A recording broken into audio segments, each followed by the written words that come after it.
Hey there, Wastelanders, it's Brother Mike, and thank you so much for joining me. Today, we're going to be talking about the Enclave in Fallout Season 2 and all the new lore and revelations that we've learned about them, and then some theories about what they're planning to do next and what we might see in Fallout Season 3. So, in Fallout Season 2, the first inference that we get to the Enclave being there is when Cooper Howard and Mr. House meet. And Mr. House says that he saw the demon in the snow and he wants to know who's responsible for it. And we don't know if he actually knows who is responsible for it and just isn't telling Cooper, but this is the first time we hear about it. And when Cooper eventually steals Cold Fusion, he goes to Congresswoman Diane Welch, where we start to see the Enclave at work. Now, we don't know if Diane Welch is an Enclave sympathizer or is just being used by the Enclave, but if there's a congresswoman who's not backed by any major corporations or anyone in the Fallout universe's Congress, that's just not something happening. So presumably is the Enclave sponsoring her. Now, this isn't confirmed, but her being in that vault, which we know because she is the mainframe, Hank cuts off her head and makes her the mainframe, then she obviously had some ties, even if she didn't even know those ties were there.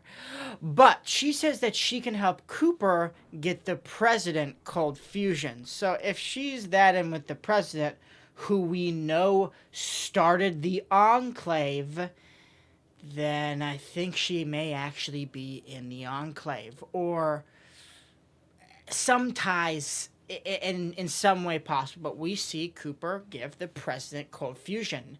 Now, Cooper thinks that he's doing the right thing, but we all know that he just gave it right back to the Enclave and actually probably made it easier to go hidden from Vault-Tec into nowhere. We don't know where it's at. It disappeared in this meeting, and now the Enclave has it. They don't have to worry about people going after it anymore, and they can hide it probably at that potential Colorado fortress or HQ they have, which is also something we see again. We saw this in the first season of Fallout, and at the end of this season, when Stephanie sends a transmission to activate Stage 2, we see this Colorado HQ Enclave bunker in the hills. We don't know if it's Colorado. We're just inferencing that it's maybe in the Rocky Mountains. And the next time we get something about the Enclave is when we get a look into Barb's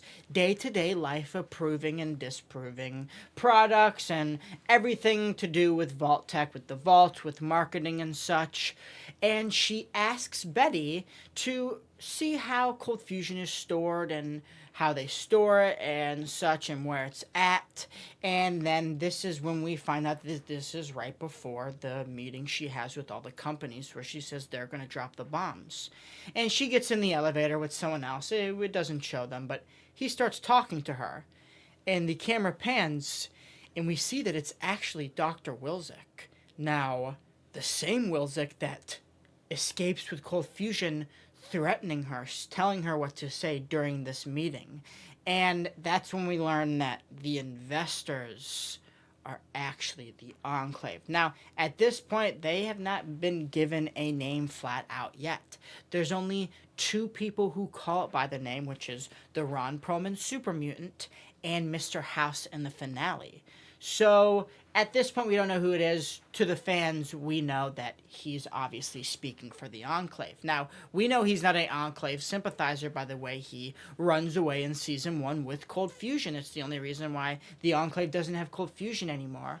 So it seems that they kind of work through pawns, and that no one can really pinpoint who they are, or something like that, which I really like. I like that the investors that they all have to please, which is something that all companies do, especially in the Fallout universe. Appeasing and making more money for the investors is what all of the companies wanted to do. And so it wouldn't be different for Vault-Tec to do the same, but the investors are just the Enclave, and everything that they're getting goes to them. So I love this correlation, and I love that they call them the investors, because it gives this connection more of a meaning. Now, we know that the Enclave had ties or controlled Vault-Tec in some way, and now we're seeing how it was done.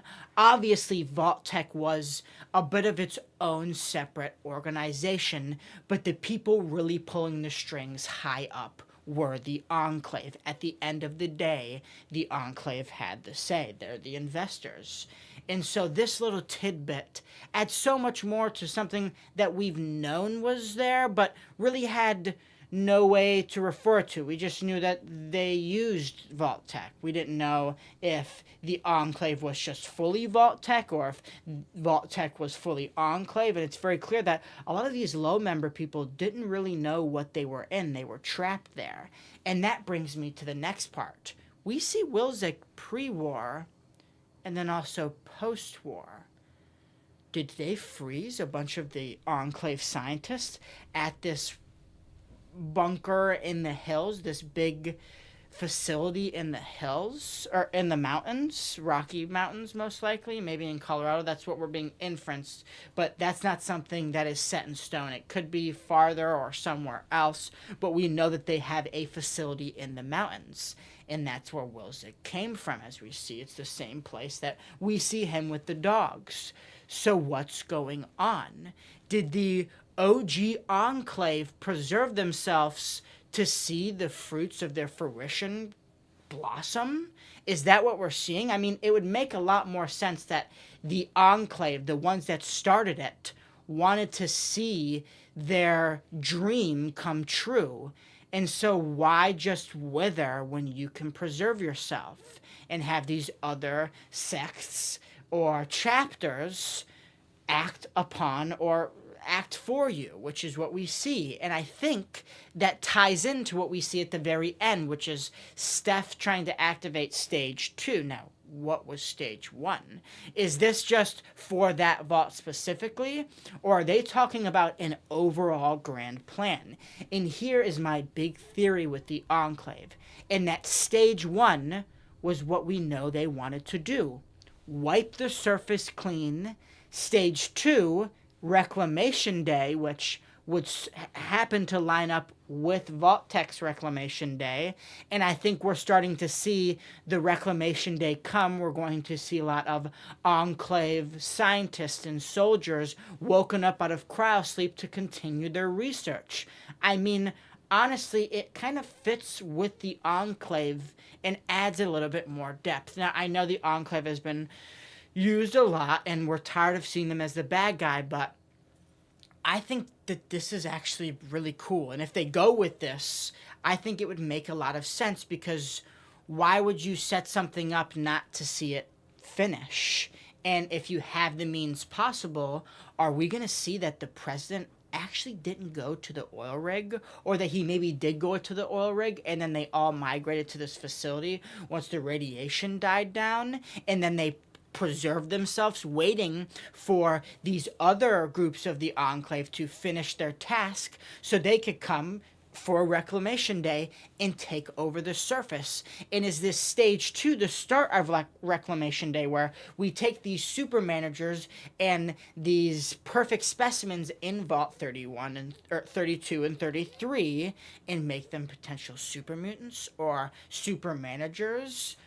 It could be possible, and I'm really excited to see where they go with it. Now, there's a few other things we learn, like the Vault-Tec administrative building underneath Las Vegas. Now, we don't know exactly where it is underneath Las Vegas, but it's somewhere there, and we know that it is actually an Enclave facility, or at least a way to contact the Enclave by what we see Hank do inside of it. And even Mr. House says that this was the Enclave, that he has it bugged, which also brings up a whole lot of... He definitely knew everything that Hank was doing in there, and probably was monitoring it, and probably knows where those transmissions were sent, or at least received, possibly. But besides that, this administrative vault is actually pretty sick, and we learned that there was a lot of other vaults like this. throughout the wasteland that the ghoul was checking, but he didn't know that there was actually one in Vegas. He thought that it was just Mr. House and that Mr. House wouldn't want to share, but obviously he did because he wanted to find out more about the Enclave, or at least that's what I took from it. And then we also see when Steph opens Hank's keepsake box, which connects Hank to the Enclave, which I don't know if Hank is fully in with the Enclave. Now, what do I mean by this? I don't know if he's all the way in the door, because it seems that they kind of are keeping him at a distance because they don't respond to him. He says he sent the data off to them, but why isn't he with all of them? So I think that he, just like Mr. House said, he was that he really wanted to, an acolyte. That's what he called them, an acolyte for the Enclave. He was really trying to get in, but I don't think they fully trusted him. And we also learned that Stephanie and him were married. So were they both in the Enclave together? Did she do what her mom told her to do? Find the biggest tree, climb to the biggest branch, and hold on, which is what she did. She preserved herself for over 200 years. But in this keepsake box, we see, oh my gosh, one of the hardest, just absolute ice cold Pip-Boy, all blacked out Pip-Boy with an etched Enclave logo on it, which is epic. I hope we get a variation of that potentially in the future from the Wong Company. I would totally buy that. As well as one with Mr. House's face on it, of course. But yeah, and that it can specifically connect all the way to this HQ and start the second stage. Now, that's where my previous theory starts to fall apart. It's either that this is something that only correlates to Vault 31, 32, and 33, or it's something that correlates to the Enclave as a whole.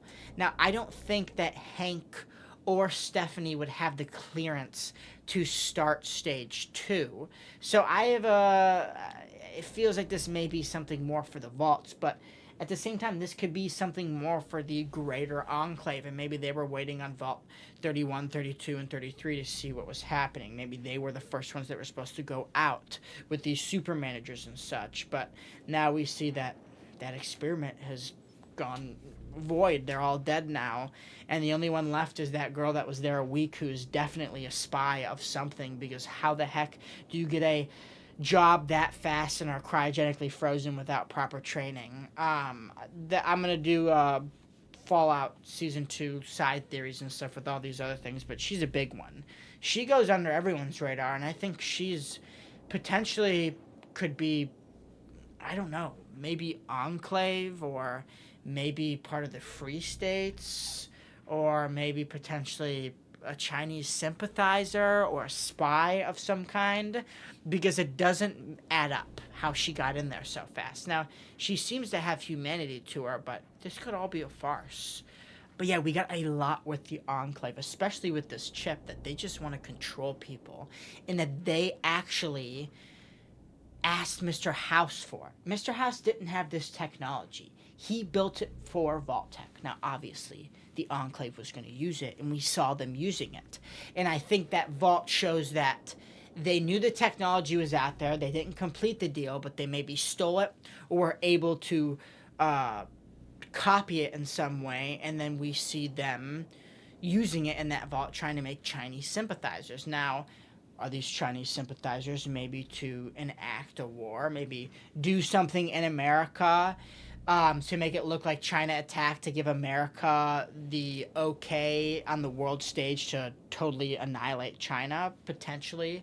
But I don't think at the end of the day that would do anything, except just mutual destruction. But yeah, I'm very pleased with how they treated the Enclave. Obviously, they're a big bad in the background. And then also, I forgot to go over, Ron Perlman mentions them. And he says that they've been hunting down super mutants. Which I find very interesting, that they're trying to get rid of super mutants, because I think they know that super mutants are potentially some of their biggest competitors or foes. I mean, if they had an army the size of the Master that wasn't so hell bent on conquering and more protecting and going against the Enclave, the mutants could wipe out the Enclave with enough numbers. Now anyone could with enough numbers, but if there was intelligent super mutants, especially were intelligent ones, who have the bronze and the brains, like Marcus and a few others that we meet, the intelligent ones. Now, not there's still some that are dumb. I'm not speaking about like Fox and such. I'm speaking about the very intelligent ones from Master's army. I mean, they're a clear threat. They're potentially the biggest threat if they were to bind up. I mean, imagine if them and like the NCR, that would be huge. And that's something I hope to see in the next season. But yeah, so I hope you guys enjoyed this video today. I absolutely loved what they did with the Enclave, and I can't wait to see what they do with it in the future. I like them keeping them more ambiguous, and while I think showing them and giving them a name now is a little too early in the series, we don't know. The war might go on for a while, and who knows, we might not even see the end of it. But yeah, I hope you guys enjoyed today's video. I will probably be live streaming like right after this, just for a little bit of Kingdom Come Deliverance, and then we'll live stream later tonight as well. But yeah, I appreciate you guys so much. I think as of right now, we're at 1,200 or 1,428 subscribers. So I appreciate you all so much, and thank you to all of the members of the Brotherhood of Mike. I appreciate it. Yeah, I hope you guys have a wonderful day. And with all of that being said, you don't forget, you are cared for, you are loved, and you stay safe out there, Wastelanders.